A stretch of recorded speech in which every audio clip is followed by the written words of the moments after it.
Cato able to get out of trouble, but this was trouble right away.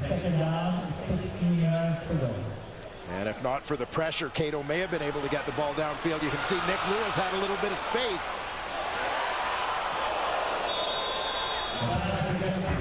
Second down, loss of 6. 16 to go. Deep drop. Cato now has time, wants to throw. He does. Touchdown! S.J. Green, an absolute beauty. Cato delivers to the Green Hornet.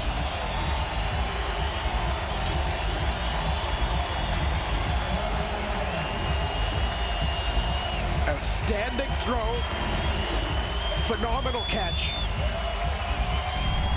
The highlight machine, S.J. Green, does it again. Cato puts this where nobody else can get it.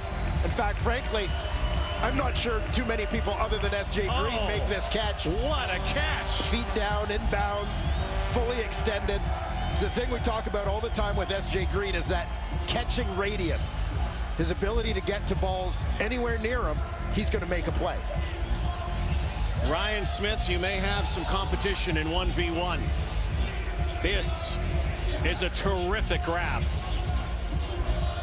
Great grab, but a well-placed football by a young quarterback as well. How about that drive from Rakeem Cato out of the locker room? 6 for 6, 58 yards. S.J. Green, 4 catches on the drive, 55 yards, and S.J. Green's first touchdown of 2015 is a highlight reel special. Man, what a catch. Boris Beatty, the point after, from the 32. Squeezes it in. The Montreal Alouettes have the lead again. Cato and the Green Hornet, I like that. Dynamic duo comes through. Well, this one takes a little bit of time to develop as far as the pattern, but good protection at the line of scrimmage. Good job by Cato using his feet to shuffle and buy a little bit of time. You heard Milt Stiegel talk about how he gets on the move, keeps the eyes downfield. Delivers one to the outside where only S.J. Green can get to it with 2 defenders closing. They keep it away from Brandon Banks this time. Look out. Trouble. Hot potato. Hamilton hangs on. I think we're going to be saying this a few times now. Rakeem Cato to S.J. Green. He only had 1 catch in the first half. 4 now here in the second. Yeah, I mean, the chemistry between these two guys was very clear last week. I think when you look at a young quarterback being put in a situation to succeed, what Rakeem Cato has is an offensive line that gives you the chance to have a pretty good running game. Now, obviously, Hamilton is focused on that defensively here and eliminating that. So it moves on to the next factor for success for the young quarterback, an experienced group of receivers that he can rely on to make some plays for him. Zach Collaros now trying to answer. Boy, a couple of turning points in this ball game. Collaros now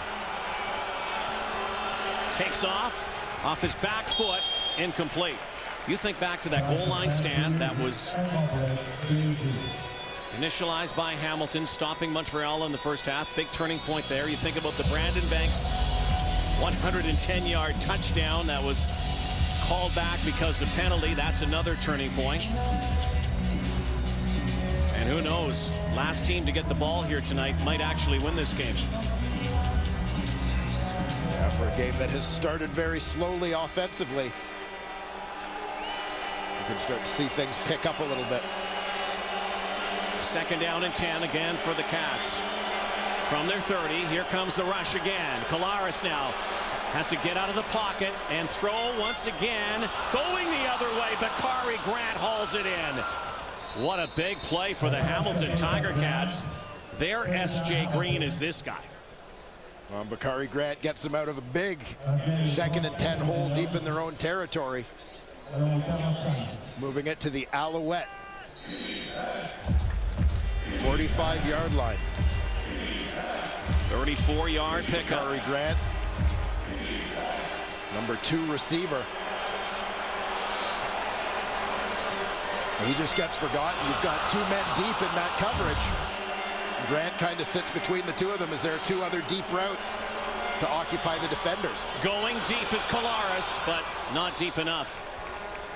Looking for Sinkfield, incomplete pass. Let's go to the sideline once again and bring in John Luke. Thank you, Rod. Just a quick update on what we saw with Zach Collaros on the sidelines. He had the right side of his neck being worked on by the trainers, as well as his jaw. When he was throwing balls on the sidelines, he kept opening and closing his mouth to stretch his jaw out, and the trainer also asked him if he felt any tingling in his fingers. So obviously whatever he had been trying to work through is not bothering him as he's back in the game. Well, he is one tough hombre. Zach Collaros, who got injured last year in the second game. Now he has to roll again, and in pursuit are the Alouettes. There's a penalty flag. It's going to be a holding call here against the Tiger Cats. Affording the time for Zach Collaros. Zach Collaros coming back in this game surprises no one. No, absolutely not. Tough as nails and competitive as they come. Holding. Hamilton, number 64. Penalty is declined. Third down. Third down. There's the former Alouette, Ryan Bombin, such a big part of the Owls for a few years here, since 2010. Yeah, making the move a little bit closer to home. Native of Burlington, Ontario, out of Assumption High School. And of course, he's another one of those Guelph Griffins.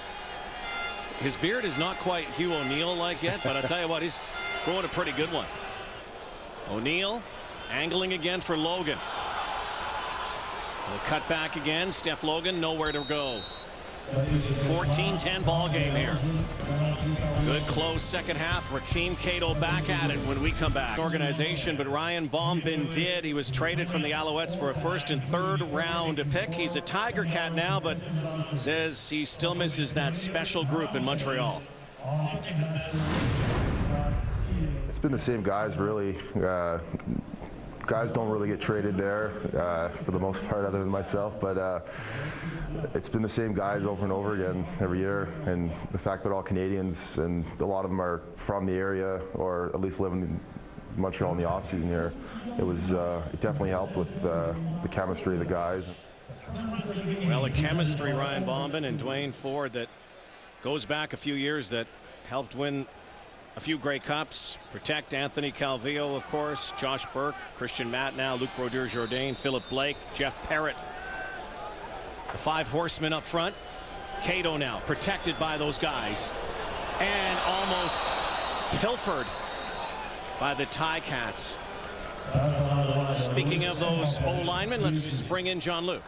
Thank you, Rod. And two of those linemen that you mentioned, Josh Burke and Jeff Parrott, along with the injured Eric Delorier, were out for dinner last night with Ryan Bombin at a popular downtown Montreal steakhouse. And apparently they did not buy Bombin dinner because, according to Josh Burke, he gets a per diem, so he had to pay his own meal. But as far as a wager was concerned for Bombin's first meeting against his old team, Parrott says they actually neglected to do so, and that's largely because they were just happy to see Bombin.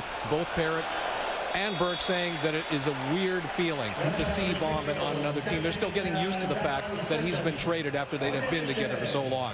Guys? All right, thank you. Imagine what that bill was like. Did they run out of food at that restaurant? Well, I wouldn't doubt it. I wouldn't doubt it. But, you know, you saw Ryan Bombin sporting the beard. He says the beard was actually sort of inspired by his old wingman, the guy that played beside him the last couple of years, Jeff Parrott. He says, no, I trim mine a little bit more than Jeff. 12-yard pickup from Terrell Sutton now. Alex Charette, former Griffin, Guelph of St. Catharines, Ontario, and St. Francis Secondary School. What a great moment for Alex Charette and that school. Drafted in the 4th round this year by the Owls. The first time ever that an athlete from that school was drafted by a pro team. And Alex Charette also played a little bit of football with the Niagara Spears in the OVFL. Pretty good draft class for the Alouettes, though. They've kept most of these guys, whether on the active or practice roster. Good read there by Rakeem Cato. Saw an opening, saw daylight, took it, got the first down. Now 5 for 5 in the second half on second down conversions, and Rakeem Cato is getting his feet under him here. Yeah, and I love the decision making here. Whether anything's open or not, what he sees is all sorts of green in front of him. He's just going to take it, make a play, move the sticks, low risk play to pick up significant yardage.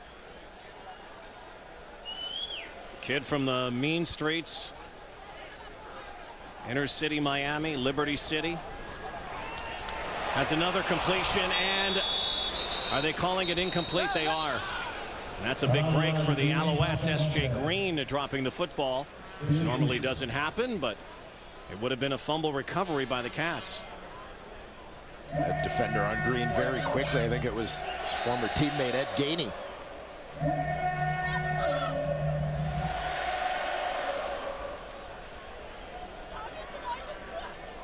It will be second down and 10 from Hamilton's 52-yard line.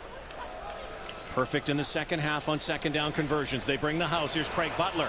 Lobs it out for Sutton just a little bit too far. But again, a penalty flag. I suspect this one's going to be another hold against the Alouettes. Holding Montreal, number 54. Penalties decline. Will be third down. So the offense will retreat back to the sideline. Hamilton will get the football back with 2:18 to go in this topsy-turvy third quarter.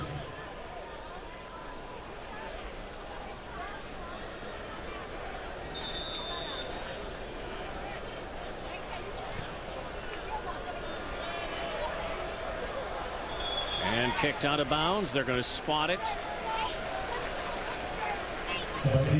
near the 15-yard line. Here comes the former Alouette, Ryan Bombin. His new coach said there was a reason they went out and got him. He's a really good football player, and he's playing really well. It's helped us change the dynamic up front, obviously, and help us change the ratio. And he's made us a much better football team. A team that often started 3 Americans on the offensive line last year out of necessity. Now starting 3 Canadians with Bombin and Pete Diakowski back. Ratio changer, and now Ray Hawley has one of those Hamilton touchdowns. Cats looking to get their second win of the season, 1-1, again coming off a bye week, and Hawley scrapping for yardage. And a lot of long fields for the Cats. There's Hawley. What a spin! Ray Hawley. Doesn't he kind of remind you of Josh Ronick? The little ball of hate from a few years ago. Same kind of stature. Ability to find the gap in the hole. Great spin move. Marco Briette grasping at air there. Another first down. Penalty flag flying before the play.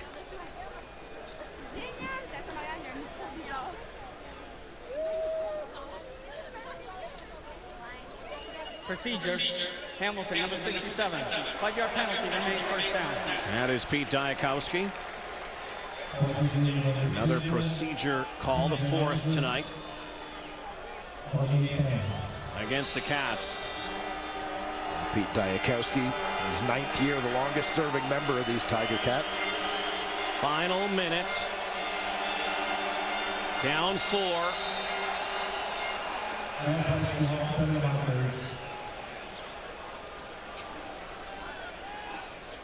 Here in the third quarter.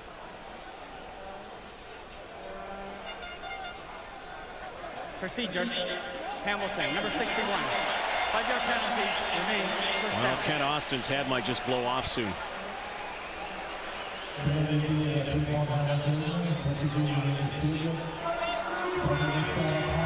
Well, he seems perfectly happy to me. Yeah. You saw you could read lips. What can you do? Back-to-back procedure calls. First in an area code. Quick hitter far side, and they're going to call it incomplete. And good thing again for the Cats. Otherwise, it might have gone back for a touchdown. So ineffective right now are the Cats offensively, mostly because of Montreal's D. And the Alouettes do a nice job there. Ball's out early, but they're just going to sit back, keep everything in front of them, come forward and make a play. Second and very long. 2nd and 20, and sit back now. They show 4. And will rush 3. Collaros now has time and is hit as he throws, and Andy Fantuz made the catch at the first down marker. What a throw, what a catch. But it was going to take a little bit of creativity from Collaros here to buy enough time for this to develop in order to get 20-yard routes out of his receivers. And on the scramble, you see Fantuz, bottom of the screen, is mirroring him across the field. Eventually, Collaros picks him up and has an opportunity to swivel and throw. Pump fake here, comes to the near side. One hopper for Sinkfield. Well, Andy Fantuz has been there and done that. The 31-year-old from Chatham now. 10th season in the Canadian Football League. Arguably one of Canada's best receivers over the last decade. Former Rough Rider, of course, Western Mustang. He is so clutch in those second down situations, though, knowing where to go to that second down marker, to that first down marker. Last play, 3rd quarter. They don't get it off. There's a flag. Play clock. Time count violation. Came down to 0. Number 4. 5-yard penalty remains in second down. Be one more play left in this quarter. The Tiger Cats are kind of doing this drive the hard way. 2 steps forward, 1 step back, it seems, every time. Hard to get a lot of rhythm. Almost every second or third play, they're taking penalties. Again, barring penalty, final play, 3rd quarter. Resets it, changes the play. Now out of the pocket and winging it out again. Taekwon Underwood hangs on, taking a jolt, but another Hamilton first down. They'll change sides, and the new CFL signature uniform. Modern, unique, and bold. Designed for the new CFL. Get your signature look at CFLshop.ca.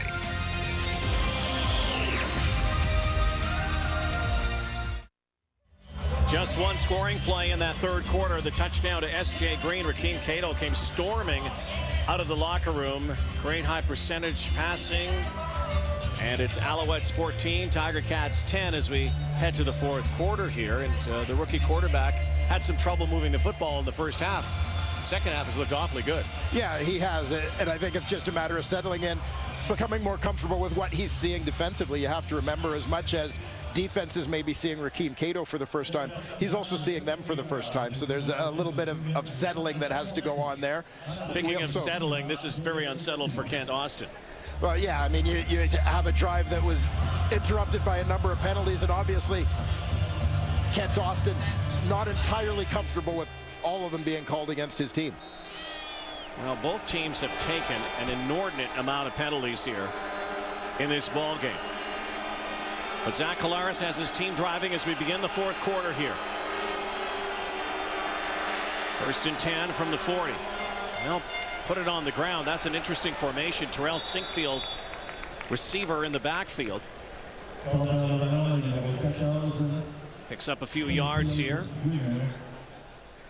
Maybe 4. It'll be 2nd down and 6.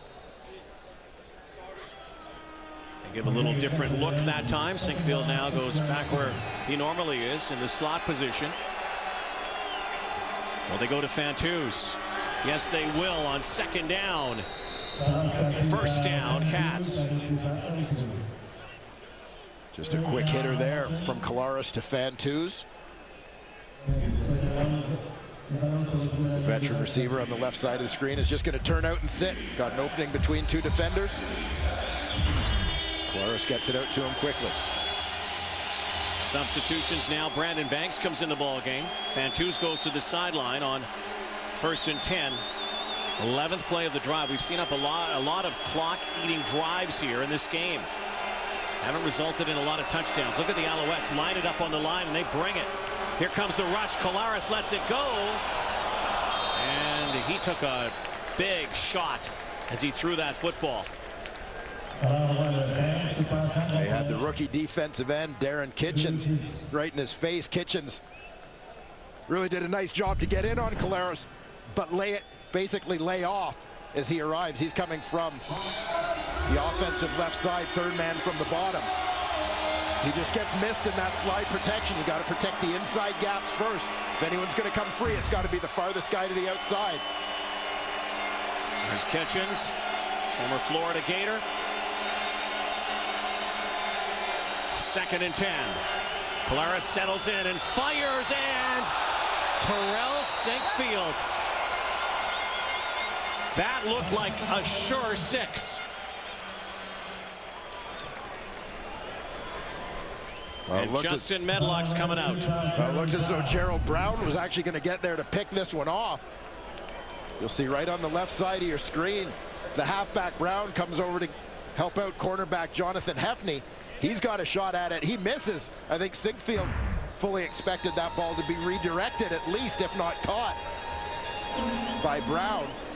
And he's unable to react and make the catch. Justin Medlock, who already made from 53. This is from almost the 37-yard line. His strong left foot puts it up and buries it. Medlock, like Boris Beatty, perfect on the season in field goals. Terrell Sinkfield, almost. 1-point ball game here in Montreal. Our tally brought to you by Purolator. Tackling hunger, a promise we can all help deliver. And 1 sack in this football game. That by the Montreal Alouette linebacker, Kyler Ellsworth, taking their total to 8 on the season. So back comes Rakeem Cato and his Montreal offense. Excellent second half. Alouettes with a 1-point advantage here in the 4th. Over the top, catch made on a rollover. Fred Stamps having his best night as an Alouette.